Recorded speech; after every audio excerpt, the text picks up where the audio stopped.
A Troublesome Visitor by Anton Pavlovich Chekhov. I end the lopiched crooked little hut of Artyom. The forester two men were sitting under the big dark icon Artyom himself, a short and lean peasant with a wrinkled, aged-looking face, and a little beard that grew out of his neck, and a well-grown young man in a new crimson shirt and big wading boots who had been out hunting and come in for the night. They were sitting on a bench at a little three-legged table, on which a tallow candle stuck into a bottle was lazily burning. Outside the window, the darkness of the night was full of the noisy uproar, into which nature usually breaks out before a thunderstorm. The wind howled angrily, and the bowed trees moaned miserably. One pane of the window had been pasted up with paper, and leaves torn off by the wind could be heard pattering against the paper. "I tell you what, good Christian," said Artyom, in a hoarse little tenor half-whisper, staring with unblinking scared-looking eyes at the hunter.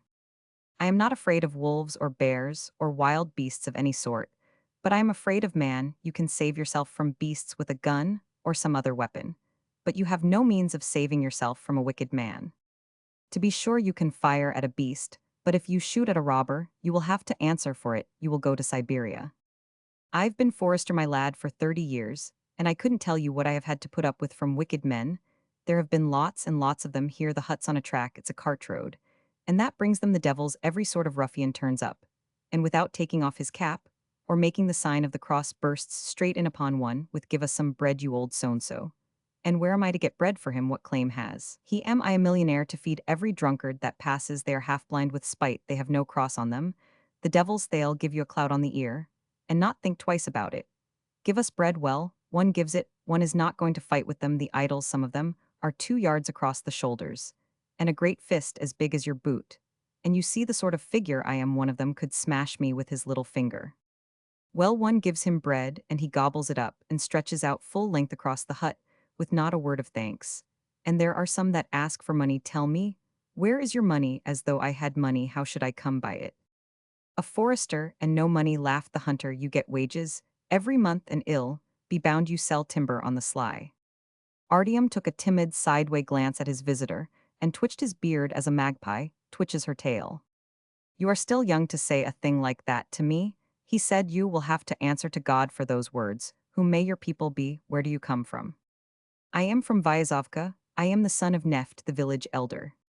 "You have gone out for sport with your gun. I used to like sport too. When I was young, our sins are grievous," said Artyom with a yawn. "It's a sad thing, there are few good folks, but villains and murderers no end. God have mercy upon us." "You seem to be frightened of me too." "Come, what next? What should I be afraid of you? For I understand you came in, and not just anyhow, but you made the sign of the cross. You bowed all decent and proper, I understand. One can give you bread. I am a widower. I don't heat the stove. I sold the samovar. I am too poor to keep meat or anything else, but bread you are welcome to." At that moment, something began growling under the bench. The growl was followed by a hiss. Artyom started, drew up his legs, and looked inquiringly at the hunter. "It's my dog worrying your cat," said the hunter. "You devils," he shouted under the bench, "lie down, y'all be beaten. I say your cat's thin, mate. She is nothing but skin and bone. She is old, it is time she was dead. So, you say you are from Vyazovka. I see you don't feed her, though she's a cat. She's a creature, every breathing thing. You should have pity on her. You are a queer lot in Vyazovka," Artyom went on, as though not listening. "The church has been robbed twice in 1 year. To think that there are such wicked men, so they fear neither man nor God. To steal, what is the Lord's hangings too good for them? In old days, the governors used to have such rogues flogged. However you punish, whether it is with flogging or anything else, it will be no good. You will not knock the wickedness out of a wicked man. Save and preserve us, Queen of Heaven," the forester sighed abruptly. "Save us from all enemies and evildoers." Last week at Volovizamishchi, a mower struck another on the chest with his scythe. He killed him outright. And what was it all about? God bless me. One mower came out of the tavern drunk, the other met him drunk too.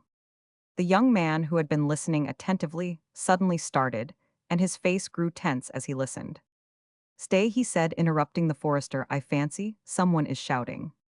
The hunter and the forester fell to listening with their eyes fixed on the window. Through the noise of the forest, they could hear sounds such as the strained ear can always distinguish in every storm, so that it was difficult to make out whether people were calling for help, or whether the wind was wailing in the chimney.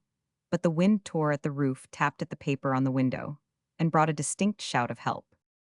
Talk of your murderers, said the hunter, turning pale and getting up. Someone is being robbed. Lord have mercy on us, whispered the forester, and he too turned pale and got up. The hunter looked aimlessly out of window and walked up and down the hut. What a night, he muttered. You can't see your hand before your face. The very time for a robbery, do you hear? There is a shout again. The forester looked at the icon, and from the icon turned his eyes upon the hunter, and sank on to the bench, collapsing like a man, terrified by sudden bad news. Good Christian, he said in a tearful voice, you might go into the passage, and bolt the door, and we must put out the light. What for? By a luck they may find their way here, our sins. We ought to be going, and you talk of bolting the door, you are a clever one, are you coming? The hunter threw his gun over his shoulder and picked up his cap. Get ready, take your gun, hey Flurka, here, he called to his dog. Flurka. A dog with long frayed ears, a mongrel between a setter and a housedog, came out from under the bench. He stretched himself by his master's feet and wagged his tail. Why are you sitting there? Cried the hunter to the forester. You mean to say you are not going? Where? To help. How can I? Said the forester, with a wave of his hand, shuddering all over. I can't bother about it. Why won't you come? After talking of such dreadful things, I won't stir a step into the darkness, bless them, and what should I go for? What are you afraid of? Haven't you got a gun? Let us go, please. Do it scaring to go alone. It will be more cheerful, the two of us, do you hear? There was a shout again, get up. Whatever do you think of me, lad? Wailed the forester. Do you think I am such a fool to go straight to my undoing? So you are not coming? The forester did not answer. The dog, probably hearing a human cry, gave a plaintive whine. Are you coming, I ask you? Cried the hunter, rolling his eyes angrily. You do keep on, upon my word, said the forester with annoyance. Go yourself.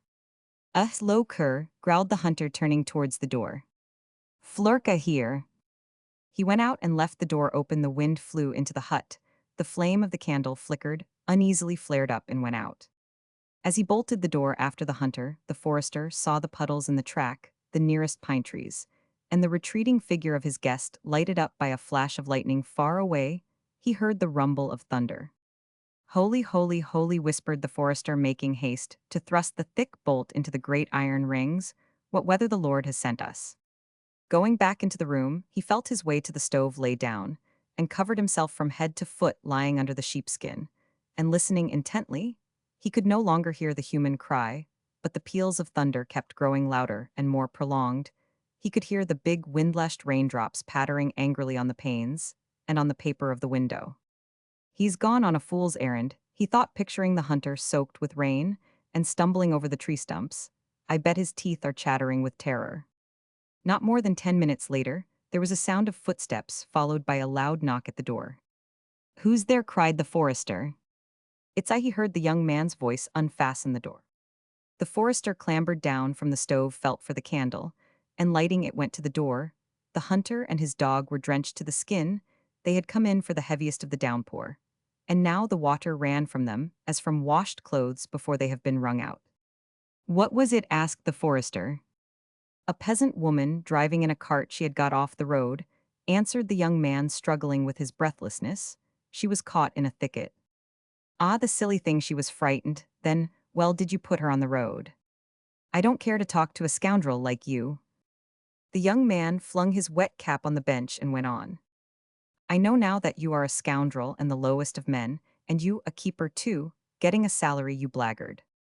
The forester slunk with a guilty step to the stove, cleared his throat, and lay down. The young man sat on the bench, thought a little, and lay down on it full length. Not long afterwards, he got up, put out the candle, and lay down again. During a particularly loud clap of thunder, he turned over, spat on the floor, and growled out. He's afraid, and what if the woman were being murdered? Whose business is it to defend her? And he an old man too, and a Christian. He's a pig and nothing else.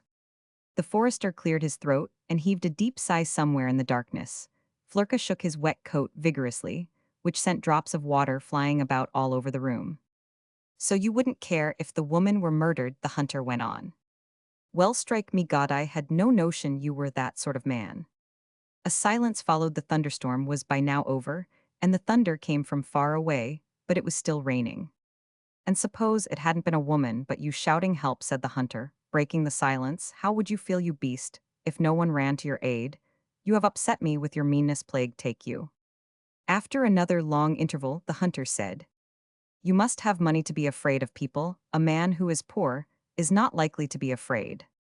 For those words you will answer before God. Artyom said hoarsely, from the stove. I have no money. I dare say scoundrels always have money. Why are you afraid of people? Then so you must have id like to take and rob you for spite to teach you a lesson. Artyom slipped noiselessly from the stove, lighted a candle, and sat down under the holy image. He was pale and did not take his eyes off the hunter. Here, ill rob you, said the hunter, getting up. What do you think about it, fellows? Like you want a lesson? Tell me, where is your money hidden? Artyom drew his legs up under him and blinked. What are you wriggling for? Where is your money hidden? Have you lost your tongue, you fool? Why don't you answer? The young man jumped up and went up to the forester. He is blinking like an owl. Well, give me your money, or I will shoot you with my gun. Why do you keep on at me? Squealed the forester, and big tears rolled from his eyes. What's the reason of it? God sees all. You will have to answer for every word you say to God. You have no right whatever to ask for my money. The young man looked at Artyom's tearful face, frowned, and walked up and down the hut, then angrily clapped his cap on his head and picked up his gun. It makes me sick to look at you, he filtered through his teeth. I can't bear the sight of you. I want sleep in your house. Anyway, goodbye, hey Flurka. The door slammed, and the troublesome visitor went out with his dog. Artyom bolted the door after him, crossed himself, and lay down.